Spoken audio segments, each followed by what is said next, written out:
to see the accounts from the witnesses on the north side of Minneapolis be discounted in a forum like this. If anyone was paying close attention to the narratives that Mike Freeman put forward, he did not give credence to the things that the witnesses had to say, which as the NAACP, we went out within hours after this incident happened. We interviewed witnesses who said that Jamar Clark was restrained. Some said that he was in handcuffs. Others said that the officer was sitting on his chest when they heard a gun go off. And so we take issue with the way in which the information was presented today. And what you saw is what typically happens in a grand jury process behind closed doors, outside of the public purview, which is why we do not trust the grand jury system. Beyond that, this entire system needs to be reformed so that there is some semblance of accountability and that people feel that they can get justice when they've been wronged by the system. Do you think the outcome would have been different, though, with a grand jury, based on what you heard? I do not think the outcome would have been different. The only difference that we saw today was that Mike Freeman had to get up there in front of the public and use his platform to justify the killing of Jamar Clark. That was the only difference.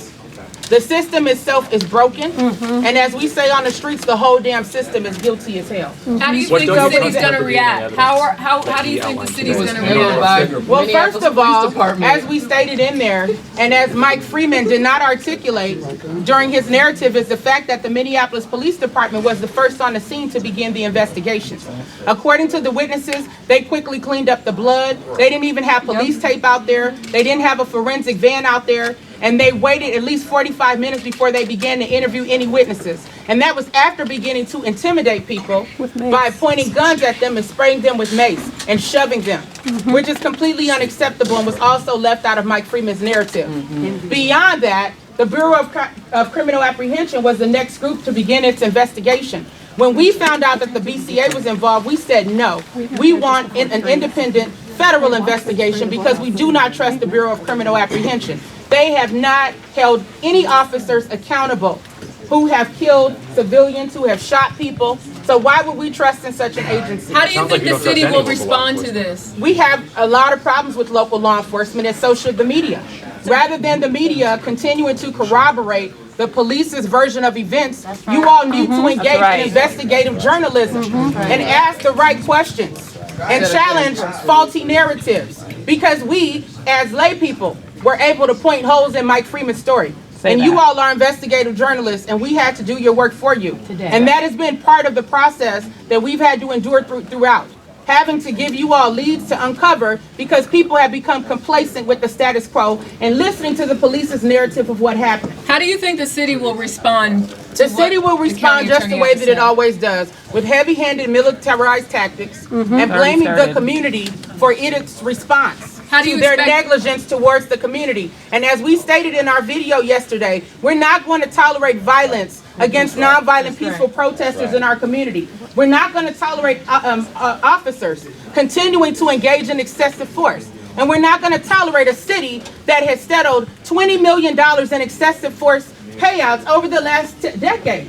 How is that acceptable to anyone? And that's the context and the environment by which Jamar Clark was killed. His death didn't happen in a vacuum. This is a part of a pattern of police abuse that has been going on for too long, a pattern of a lack of accountability and transparency and rubber stamping of the conduct of officers who engage in misconduct and ultimately who killed. And we are tired of it. As the Black community and our allies, we're saying enough is enough. We're ready to see justice in this land. We're ready to be treated with dignity and respect. And we will not go in a corner and cry. We're going to stand forward and rise for justice. We're going to take to the streets. And we are going to fight until we get what we came for. And at the end of the day, that is freedom, justice, and equality. And we need for our government leaders who have blood on their hands, who've been a part of rubber stamping this system, to move out of the way so that young leaders with a conscience can step forward and lead our city into the next millennium. Based on how what you said, I'm going to ask other people, because I have spoken enough.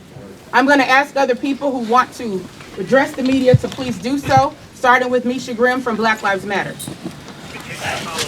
I'm really saddened and hurt to be here today and see that justice wasn't found for Jamar Clark. Mike Freeman failed to mention that Jamar Clark had was in the process of suing the 4th Precinct for police brutality 2 weeks before he was killed, and that this killing was quite possibly and in all likelihood done in retaliation for him suing that precinct. I really hope that there is more that comes out of this, more positivity. I hope that there is some type of civil lawsuit. I hope that Jamar Clark's family receives justice. I hope that we as a community can come together and push for what we really want to see. I hope that Mike Freeman knows that he is on notice, that he will not be getting reelected. That's right. That he needs to start looking for a new job, because we are coming for him. We are coming for every elected official that cannot support us and seek justice and truth and reality of what's happening to our community right now. Any elected that does not believe that Black Lives Matter is on notice. They will be out. We will not stand for this injustice anymore. We will not come down to the government center and be lied to our faces anymore and accept it as truth and honesty. This is not justice. This building is fake. This proceeding is fake. We will not accept it. So if we can't find justice here, we will find it in the streets. What were the biggest parts about